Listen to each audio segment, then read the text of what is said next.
Number 10. Kills. One of the worst things about Wolverine in general, but also maybe one of the best things, is that he kills. Or more now that he's willing to kill, I guess. Although back in the day, he really did kill pretty indiscriminately. And like I said, it was basically what made him one of the worst, while also being the best at what he does. Although, as Wolverine has even said himself, what he does isn't usually very nice. Now Wolverine is more reserved to maiming those he comes up against, only really killing those who he feels really deserve it, who are beyond redemption. But even then, the fact that Wolverine thinks he gets to decide those folks' fate could be seen as, well, pretty problematic. I mean, Wolverine's a pretty good dude all around, but I still don't think, even as a hero, that he should get the judgment call on who lives and who dies. You know what I mean? It definitely makes him a way more complex and interesting character. I will say that, so it is good in that way. Number 9. Almost killed an innocent. During his first long-running Wolverine series, Wolverine at one point must face off against Lady Deathstrike. The first time around that this happens in the series is back in the past, after Wolverine has seemingly traveled back in time via a picture.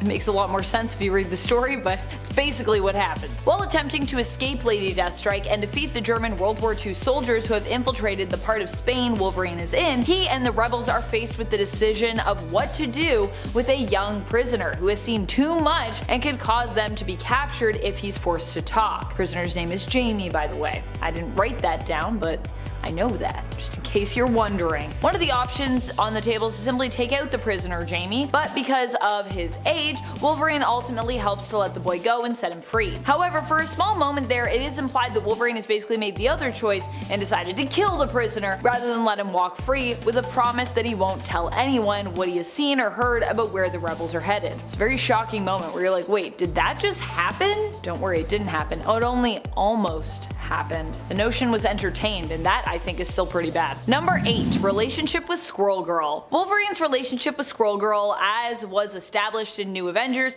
might be considered by some to be one of the worst things he's ever done, or that was ever done to him as a character, I guess. This is likely because Squirrel Girl, aka Doreen Green, is often depicted as being from a different generation entirely than Wolverine, and that's not even considering that he's actually even older than he appears, and then the generation that he first appeared in. Squirrel Girl and Wolverine were implied to have had a romantic relationship in the 2010 New Avengers series in issue number 7, and many consider it to be pretty odd. And I gotta say, the way it's also kind of weirdly like shoehorned in there, you're like, what? Why is this in here?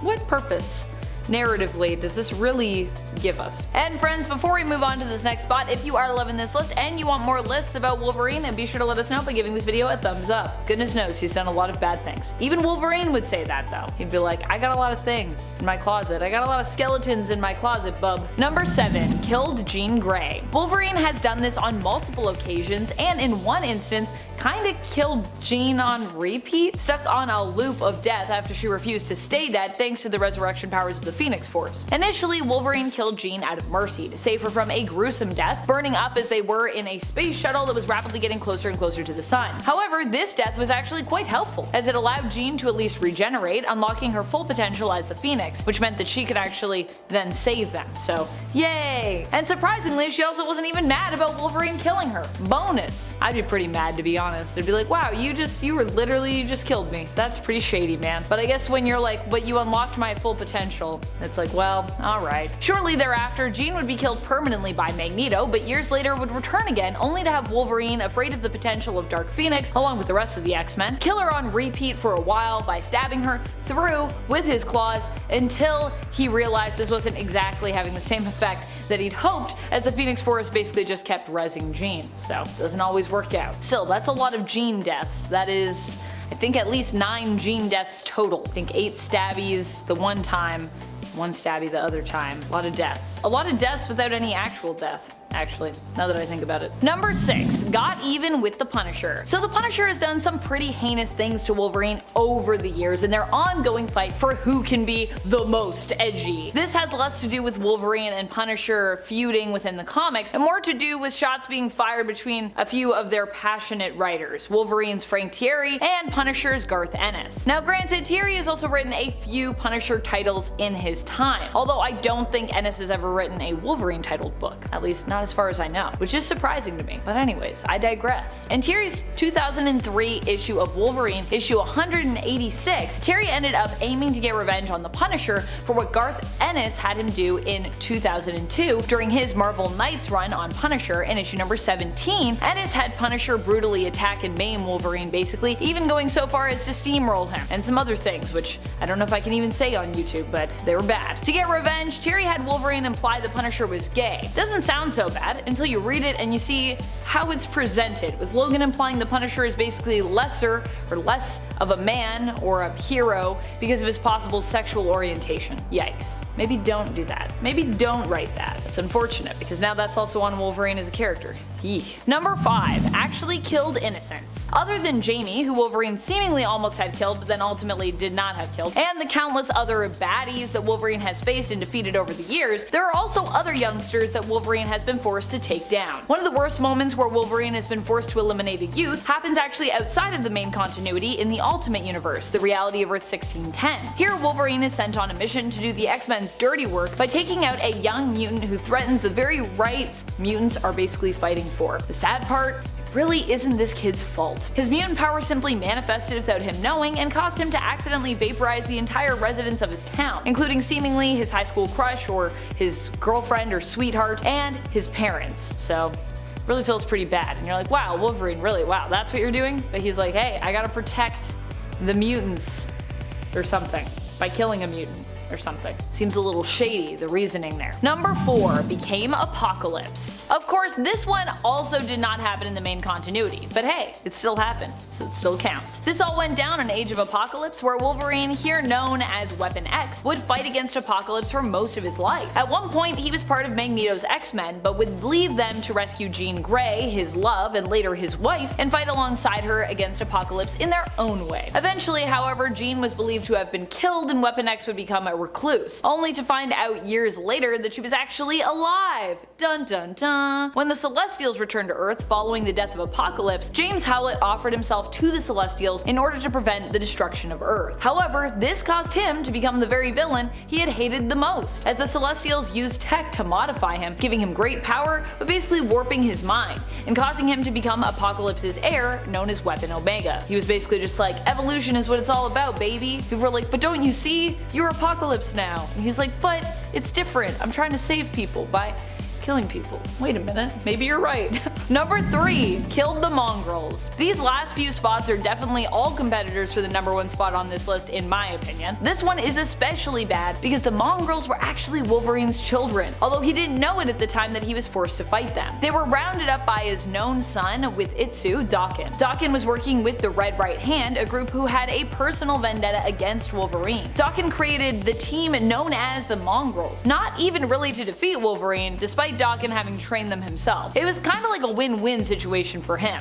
Either Wolverine would be killed by the children he didn't know or had forgotten he'd sired over the years, or Wolverine would end up killing them all. The latter was kind of how it went down, and when Wolverine learned that the members of the Mongrels had actually all been his children, and he didn't know that, he was pretty heartbroken. So I guess point 1 for Red Right Hand and Daken. Only sad points for Wolverine. No points for the Mongrels because they died. Number 2. Made moves on MJ. So this one is so awful, it of course cannot come from the main canon of Earth 616. Instead, this point comes to us from the alternate reality of Earth 1610, also known as the Ultimate Universe. After Wolverine had She attempted to get back at him by making him telepathically swap bodies with the person he hated the most, which ended up being Peter Parker, aka Spider-Man. Although Jean later says, oh sorry, I didn't know this would happen to you, Peter. Oops.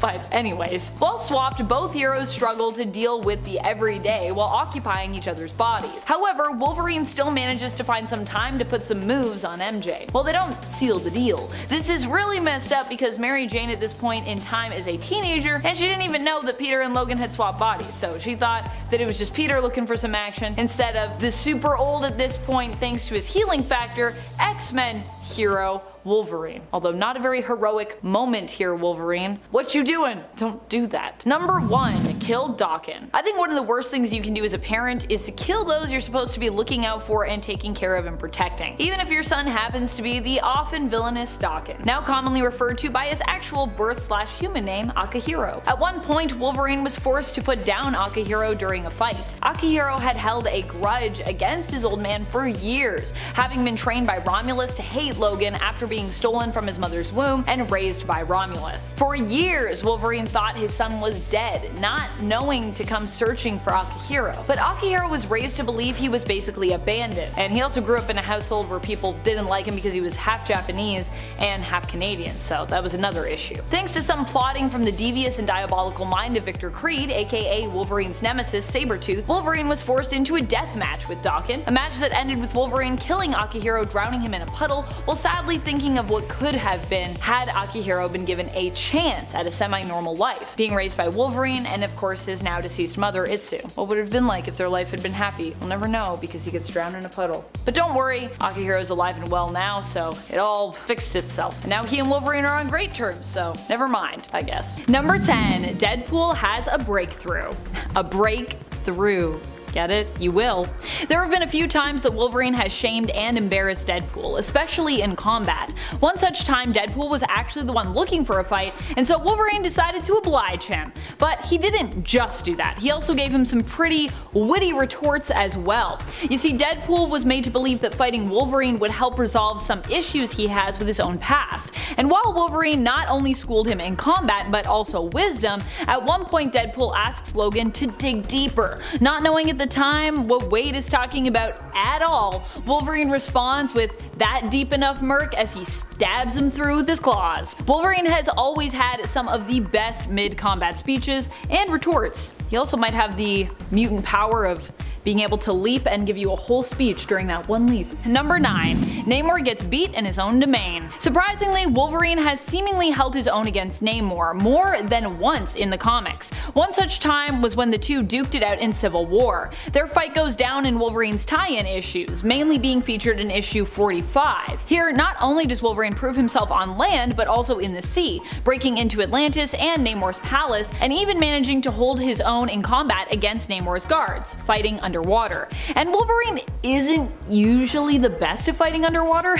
He has an underwater suit of Iron Man's to aid him, but it doesn't seem to operate very smoothly for him.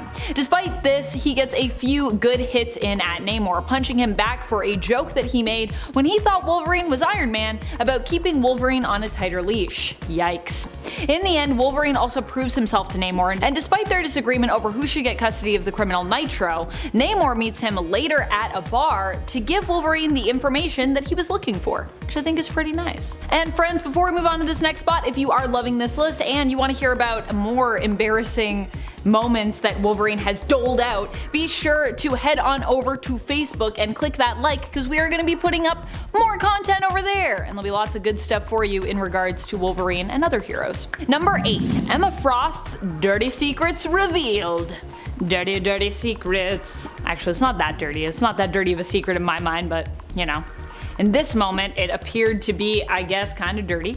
During the first Civil War, Wolverine sets out on his own mission to capture Nitro, the one behind the start of the Civil War. Basically, the catalyst, if you will. He does this against the wishes of Cyclops and Emma Frost. When Emma and Cyke confront him about it in the 2003 Wolverine series in issue 46, the issue following the one with Namor, Emma threatens to basically mind wipe him back to a 3-year-old mental capacity.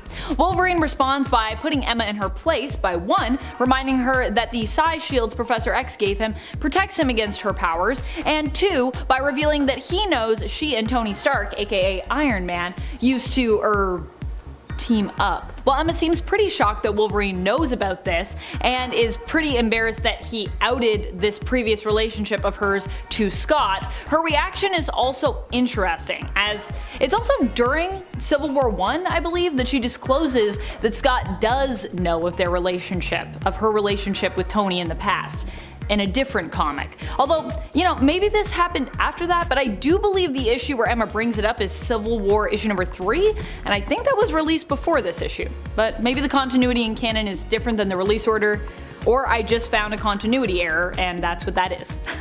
Number 7. Is Hulk really the strongest there is? Yes, he still is, I think. He is the strongest there is. But he's not always the smartest, as is proven here in this fight against Wolverine from Incredible Hulk issue 340. Now it should be noted that in this fight, Wolverine is actually taking on the Grey Hulk, which isn't known for being one of the strongest personas or versions of the Hulk. But still, the impressive part here isn't so much even Wolverine's skill and strength as a fighter, although you're likely to be impressed by that somewhat still if you're so inclined, but the smarts and character development we see Wolverine display here. Wolverine accidentally picks a fight with Hulk by insulting him, unintentionally.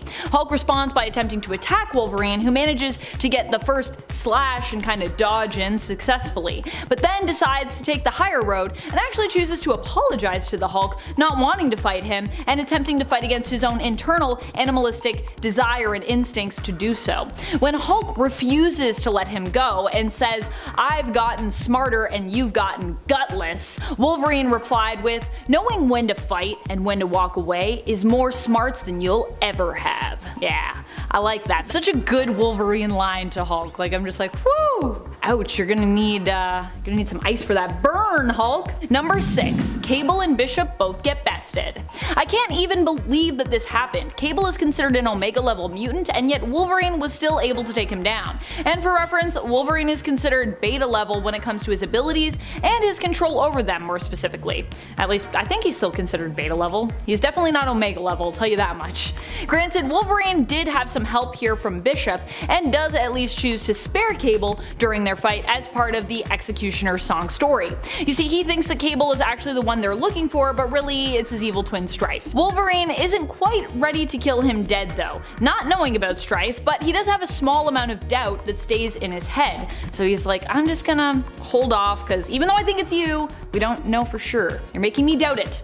Then when Bishop attempts to finish the job, because he's like, no way, we just hunted this guy down, we fought him, that's it, Wolverine in turn shows up Bishop by slicing his gun to pieces so that he can't actually kill Cable with it, telling him to cool off before getting another gun off the rack and getting back to sorting out this whole mess with Cable's currently very suspicious appearance and self. Even though, like we said, it's Strife, but we didn't know that yet. Or well, Wolverine didn't know that yet, at least. Number 5. Jean Grey gets more help than she bargained for. Jean gets more help than she asked for from Wolverine in this issue of X-Men. In fact, she didn't even really ask for his help to begin with, but she did complain about her ability to move freely in her outfit and her struggle to kind of like tear it so that she could move a little bit more freely. Which obviously was a classic mistake, because you know Logan is always more than happy to help Jeannie gain more mobility by maybe, you know, parting with pieces of her garment. Hey, he's just trying to help her out. This all goes down in the very first X-Men Christmas special that we ever got. In this story, the X-Men are kidnapped, and it's during their daring escape that Jean complains of her inability to move freely. She's trying to like tear her dress. So Wolverine, being the gentleman he is, sees her struggling and decides to help her tear away the bottom half of her gown, freeing up her movement, but at the expense of both irritating and seemingly confusing Jean, who actually responds with, "Hey, not so blasted short. Thank you very much. I think." I just love that whole response. She's like, I'm mad, but like what even happened? Number 4. Cyclops is shamed. When Emma and Scott started seeing one another, Wolverine was pretty quick to embarrass them and shame them in front of the rest of the team. Mainly, he focused his ire on Scott, who he saw as betraying Jean's memory. And he wasn't alone either. By the way, at this point, Jean had recently died and Scott and Emma were together, but yeah, people all felt pretty weird about it. A lot of the other X-Men felt similarly, and they began to actually treat Scott differently because of his and Emma's relationship. This was because the two had started seeing one another psychically while Scott was still with Jean, but he and Marvel Girl, as she was formerly known, were having marital problems at the time. He had a psychic affair with Emma, and then after Jean died, immediately started like just being in this very public relationship with her. Wolverine even went so far as to fight Scott physically over this blossoming relationship with Emma. Don't worry though, Jean's ghost would arrive to give Scott the green light so we could all feel better about the whole thing. Jean's ghost always coming back to be like, look, everyone just be cool. I'm Jean's ghost. I am like a god. Number 3. Shatterstar gets shattered. That's right, Wolverine pretty much completely embarrassed and obliterated Shatterstar in the Executioner's Song story. While Shatterstar did seem to miraculously survive here, Wolverine gave him a fistful of claws, not only embarrassing Shatterstar but also leaving Richter pretty distraught amidst the loss of his most dearest friend. Even back in the 90s, the feelings were pretty strong between Richter and Shatterstar, as is evident here and in many of the comics. This all went down in an epic fight between various X teams, including a split up X-Men roster into 2 separate teams, Blue and Gold, and X-Factor besides. Wolverine is quick to jump into action, and Shatterstar doesn't even get to show off his own impressive fighting skills much before Wolverine turns him into a shish kebab. For someone who is known for being a proud warrior, this whole display, I imagine, would be pretty disappointing for Shatterstar. While he didn't physically die from his injury here, he may have died of embarrassment. Number 2. Spider-Man gets hit where it hurts. In the heart. You can tell that this was a moment that really was upsetting to Peter Parker's Spider-Man because of how he reacts to it. At one point when both Wolverine and Spider-Man are staying in Avengers Tower, Pete and MJ, who is also there with Peter, have a kind of a relationship scandal. A news story is basically being spread around that MJ, who is still married to Peter at the time, is having an affair with Tony Stark. While Peter is distraught about this, Wolverine takes the opportunity to make a joke at MJ's expense and at the expense of her and Peter's relationship. He says, and I quote, "Sweet Cheeks messed up big time. It's not your fault she screwed up. I mean, if she had brains to go with all that beauty, she wouldn't be with you in the first place, right?"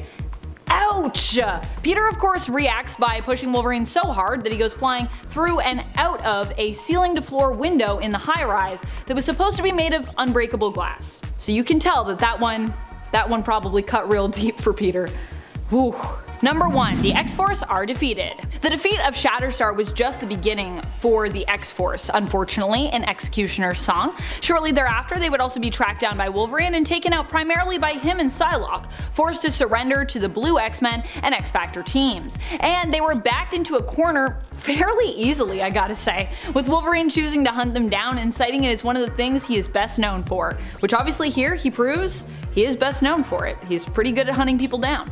Although I imagine X-Force, like the other teams, also felt pretty conflicted about this whole fight against their friends, so this combined with Wolverine's ruthlessness probably helped to convince them in surrendering. Still, pretty embarrassing that basically Wolverine and Psylocke show up and they're like, hey, we're just gonna do this, and then everyone comes in at the end to be like, yeah, we're here too. Number 10. Weapon X. After the Mutant Legion went back in time and accidentally killed Xavier, Apocalypse came out of hibernation 10 years too early and took over control of the United States. Enter the Age of Apocalypse story. The Logan of Age of Apocalypse is extremely ferocious, and he goes by the name Weapon X. He has only one hand after having it blasted off by Cyclops, but his claws still pop through the nub. He and Jean Grey set off apart from the X-Men to save mutants and stop Apocalypse. Weapon X eventually becomes the new Apocalypse, gaining his celestial and mutant powers to try and stop aliens from destroying the population of Earth. It's nuts! I suggest you check out this story. Number 9. Dark Claw. So what happens if you take Logan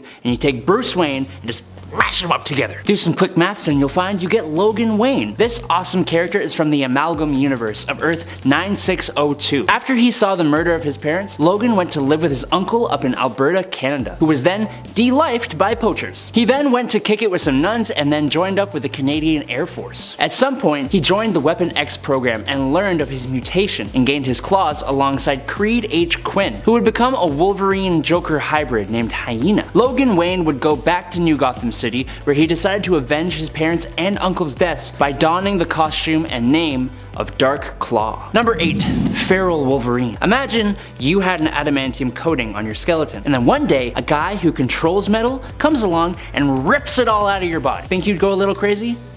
Well, no, you probably wouldn't survive. But if you were Wolverine with that healing factor, then yeah, you would. And then you'd almost definitely lose a bit of sanity. That's exactly what happened to turn Wolverine feral after the 1993 Fatal Attraction crossover. The adamantium was actually holding back a secondary mutation that turns Wolverine feral, and he became an absolutely scary monster, even being drawn without a nose for some reason. Number 7. Werewolf Wolverine. Bet you thought you'd see a zombie Wolverine on this list. Well, you were wrong. I saw that some of you are tired of hearing me talk about Marvel Zombies all the time, so in this point I'm going to be talking about Marvel Zombies / Army of Darkness. And it's not a zombie, it's a werewolf, so there. When Ash is sent through a portal in issue number 5, he goes to multiple different worlds before settling on a world where a whole bunch of heroes have turned to werewolves. And Wolverine is one such hero, or villain, I guess now. He gets a sweet whiff of Ash, and he and the other werewolves descend on him in the final pages of the comic. Hey bub, you're gonna like this video, right? I'm sorry, I can't be intimidating, but maybe if I ask really nicely, you'll wanna subscribe? Maybe? I'll let you decide while I continue making this video. Number 6, Vampire Wolverine. Another what if? Yep, in What If number 24, Wolverine is actually immune to being turned into a vampire from just a regular bite. Instead, when he kills Dracula, he actually decides to have a little snack on the dead vampire, and this is what actually turns the mutant. He becomes the new Lord of the Vampires in Dracula's place. This version and character even kills and feasts on most of the other members of the X-Men. So it's Wolverine, but with the ferocity and lethality of a vampire. Wait, isn't that just normal Wolverine? Number 5, Deathlock Wolverine. On Earth 11045, all superhumans were converted into mindless cyborg Deathlocks, and then used as a global police force that created a global utopia for the everyday man. Wolverine was one of these superhumans that was converted. He and the rest of the Deathlock X-Force are sent to the past together to secure the world and kill X-Force of the past in Uncanny X-Force number 6. Again with time travel? Come on! At least he looks totally terrifying. Number 4.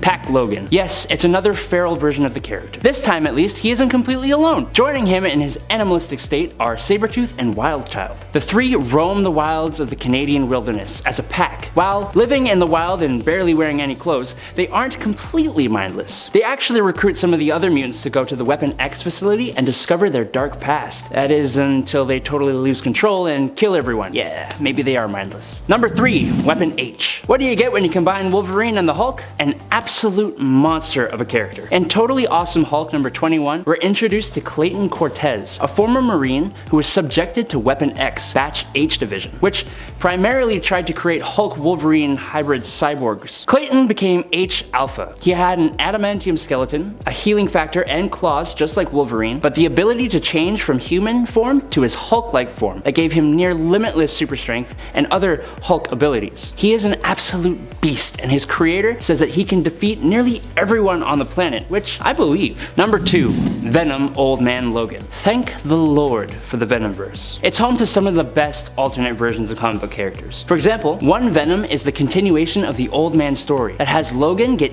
eaten by the Venom T-Rex. The symbiote deems Logan a more worthy host and bonds with him, and he bursts out of the T-Rex as Venom Wolverine. This version of Wolverine is insane, lacking in ethics, uncaring, and sports a whole whack of symbiote weaknesses, which kind of makes him a tiny little bit less cool, but Venom Wolverine! He's scary, check him out. Number 1, Sideburns, the Regenerating Planet. When Galactica, the daughter of Galactus, is looking for her next meal in issue number 1 of her self-titled comic, she finds Earth, a lovely little snack. But while looking at her dinner option, she comes upon Wolverine. Realizing his mutant regenerative abilities, she formulates an idea of using a bit of his harvested DNA with a bit of celestial power to create Sideburn, the Regenerating Planet, a planet-sized Galactus meal that would grow back after each meal, giving them billions of years of meals. Unfortunately, she realizes just as quickly that a planet made up of Canadian mutant DNA like this would be highly unstable. Unfortunate, because I'd love to see this guy floating through the galaxy. Number 10, General Koi and Prince Baran get spooked. Wrapping up the events involving Terra Verde's civil unrest and the face-off with Spore in issue number 23 of the original Wolverine series, Wolverine decided upon his return to Madripoor that it was time to give General Koi and Prince Baran a taste of their own medicine. While Prince Baran was a sometimes ally of Wolverine Wolverines, for this story he was more playing the role of sometimes villain or antagonist that he's also known for in the series. As such, in the middle of the night, Wolverine pays a visit to both men and kidnaps them. They awaken blindfolded in the sewers, where Wolverine explains the extent of what can happen if the vial of the drug that Coy chose to keep were unleashed on someone, how it would basically make them go insane. It could also potentially unleash a darker evil who was only just defeated, Spore. Really not cool for you to keep that vial, Coy. Coy and Baran fear that Wolverine has administered the drug to them, terrified. They discover, however, that this is not the case, and instead that the only threat in these sewers is an equally deadly and very angry Wolverine. Horrified, they run in fear and escape from the sewers, only to be laughed at by the people of Madripoor as they surface, covered in sewage. Hopefully they learn their lesson. Knowing General Coy though, probably not, because then he does a lot of other stuff. Number 9. Unintentionally embarrassed Sabretooth. Sure, Wolverine is all for putting Victor in his place. Once he met the guy and knew how bad he was, that is. But before that, the Creeds were just a family that Wolverine kinda got tied up in. Logan ended up captured and in a circus being used as an attraction. Something about the X-Men and circuses, I tell you, happens a lot. This was really a low point in Wolverine's life as he was suffering from severe depression after the death of Rose, and then following that, the death of his wolf pack by Nathaniel Essex Bear, which was really upsetting because he'd taken a lot of solace in his pack. In the end, it was Clara Creed who managed to reach out to Logan, saving him both physically and emotionally. The two fell in love with one another quickly, but it didn't end well for either of them. Saul Creed, Clara's little brother, sold them out. Once this was revealed, Logan felt the only way to protect Clara was to get rid of Saul, permanently. Clara was ready to cut Saul out of her life, but didn't want to see him killed. Because Logan killed Saul, she rejected him. And because Logan killed Saul, Victor interpreted it as a slight, embarrassed that Logan had been the one to kill Saul, as Saul was Victor's to torment. Victor would visit Saul each year on his birthday to beat him up. So yeah, hence why Sabretooth visits Wolverine each year now instead, because he was like, how dare you do this to me? This is unacceptable. And friends, before we move on to this next spot, if you are loving this list and you want to hear about more times that Wolverine kind of embarrassed his villains intentionally and unintentionally, be sure to let us know by giving this video a thumbs up. Number 8. Blew up Dracula. If you've been surprised by Dracula appearing as a Wolverine villain in his current 2020 series, don't be. These two actually have a lot of history, and the mutants themselves have also tangled with vampires in general in the past. Old Man Logan even faced Dracula before, when mutants were disappearing and he was on the trail of tracking down his good pal and one of his sidekicks back in the day, Jubilee. This time around, however, Dracula seems to be interested in harnessing Wolverine's blood for its healing properties, and using the blood to help all vampires walk in the daylight without danger of going up in flames and perishing. Wolverine, however, literally blew up Dracula's well-laid plans when he took part in a plan to turn his body into a bomb. Well, more a devoid of consciousness clone body. This body was then offered to Dracula by his less than faithful servant Omega Red, which means instead of walking in the daylight, much of Drax's following instead went up in smoke, as Wolverine's clone's blood was altered to be like liquid sunshine to the vamps, thick with photonic cells, and so he became a dirty bomb. Or well,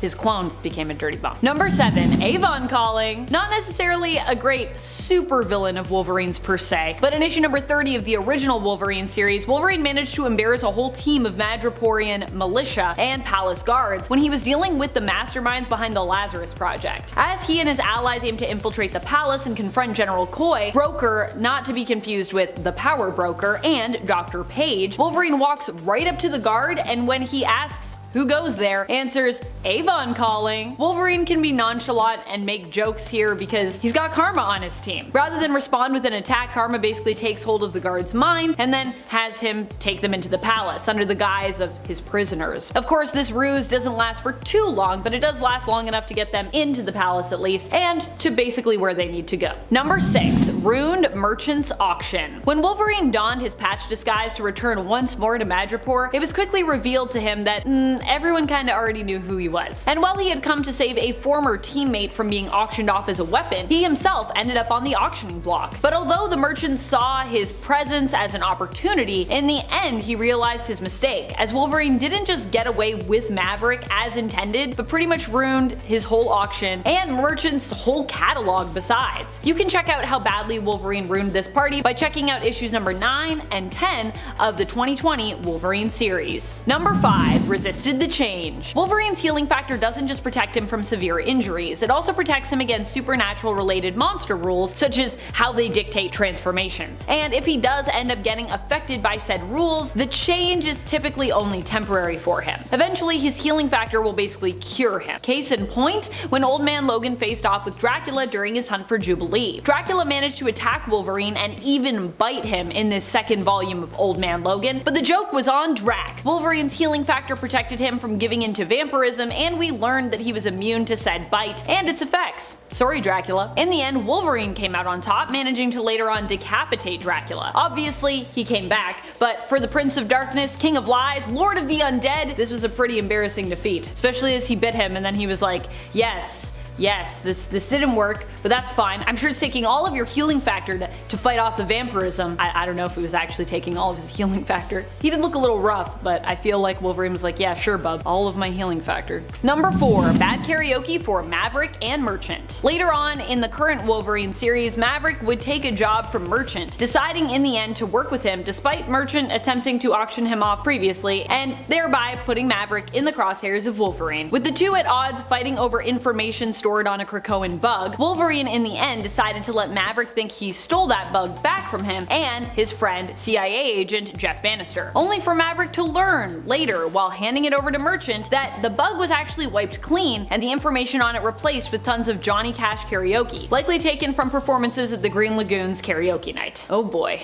Number 3, Omega Red versus the Wolverines. You mess with the Wolverine, you get a bunch of them that you have to deal with. You get all the Wolverines. As was evident when Omega Red came to Krakoa seeking to claim what his mutant given right was, to take refuge on the new mutant island nation. And, you know, not be condemned or anything, even though he did bad stuff in the past. However, not everyone was able to forgive and forget when it came to his past, namely Wolverine. Still suspicious of Omega Red, once it seemed as though he'd seen him appear outside of Krakoa and kind of trap him in ice, Wolverine was ready to confront him, already having an uneasy feeling about his former nemesis since pretty much day one. However, when Wolverine explained what had happened to him, to his family, they weren't ready to let him go in alone. He was joined by Daken and Gabby, who both showed Omega Red how easy it was to sneak up on him and get him in a trap. In the end, the discussion had to be tabled, but it was pretty fun to see the look on his face when the Wolverine family came together to attack him. If you were wondering where Laura was, by the way, she'd likely still be in the vault at this time, as per her adventures in the 2019 X-Men series, which is why she wasn't there. Otherwise, I'm sure Laura would also be there. Number 2, found the perfect match for Solemn. After it was revealed that Solemn had taken Logan's Muramasa blade and ended up giving one such blade to the Iraqi pirate, Severe, during Solemn's escape from him, Wolverine tracked Solemn down. He confronted Solemn and was convinced to take on Sever with him together. Later, Solemn bailed on this confrontation in typical Solemn fashion, it seems. However, Wolverine had a few tricks up his sleeve. Realizing that he and Solemn were fairly even matched, he decided to call in some reinforcements. Wolverine went to the White Queen, Emma Frost, and had her join him in their confrontation of Solemn, which she was happy to do as she had her own score to settle with him. They pursued Solemn to the sliver of remaining Araco Island on Earth where he was hiding out. And let's just say that while Wolverine and Solemn could likely fight against one another all day to only really reach a stalemate, Emma was out of Solemn's league. She interrogated him, much to his dismay and embarrassment, because Emma of course can easily access almost anyone's hidden dirty secrets and desires, no matter how dirty and secret and hidden they are. So now she knows everything about Solemn, whether she wanted to or not. Number 1, Ultimate Family Jewels. Oh boy. Of course, a lot of embarrassing moments would come from the Ultimate Universe, wouldn't they? This one hails from issue number 12 of the Ultimate X-Men series. Here, Ultimate Wolverine and Ultimate Sabretooth face off, only for Wolverine to completely embarrass Victor in this fight. As Sabretooth holds Wolverine beneath the water, making him suffocate and killing his brain cells, Wolverine counterattacks by going for his, family jewels, as he calls them. His retort to Sabretooth mocking how he'll never be considered a brainiac now turns to tears and pain as Wolverine responds that at least he's smart enough to cover his family jewels in a fight before he tackles Sabretooth off a cliff. Wow, what a way to finish a fight.